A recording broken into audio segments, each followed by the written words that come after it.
যিনি মারা গেছেন তিনি এইখানে ছিলেন, আচ্ছা ব্যবসা করছিলেন। তা আচমকা ওইখান থেকে খসে পড়ে সব কিছু, খসে পড়ে যিনি ছিলেন তিনি চাপা পড়ে গেছেন। জায়গাতেই উনি স্পট ডেড হয়ে গেছেন। তা ওনাকে হসপিটালে সেই সময় নিয়ে যাওয়া হচ্ছিল, তো শুনলাম যে ওই নিয়ে যেতেই মারা গেছে। এই মুহূর্তে দেখি একটা ইটের শব্দ হলো, আমার ছোট আমার ইয়ে করেছে, আমি সরে এসেছি, ও আর সরতে পারেনি। আচ্ছা, যে সরতে পারেনি তার নাম কি?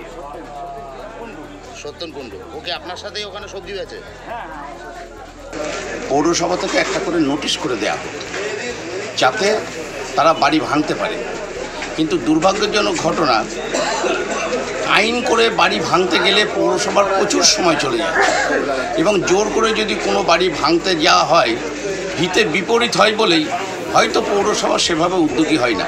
তবে আমি ব্যক্তিগতভাবে মনে করি রানাঘাট শহরে যেগুলো পৌর বাড়ি আছে এবং এইখানে শুধু নয়, আমরা রানাঘাট শহরের বিভিন্ন প্রান্তে ছড়িয়ে ছিটিয়ে যে সমস্ত বাড়ি আছে সেই সব বাড়িতে একটা নোটিশ করে দেওয়া দরকার। শুধু নয়, নোটিশের সময় নির্ধারণ করে দেওয়া দরকার যে অবিলম্বে আপনারা যদি না ভাঙেন তাহলে আইন অনুযায়ী, পৌর আইন অনুযায়ী আমরা ভেঙে ফেলতে পারবো।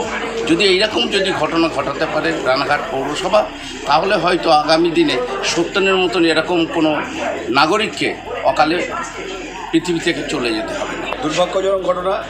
একজন সবজি বিক্রেতা এখনও তার ট্রেটা এখানে পড়ে রয়েছে।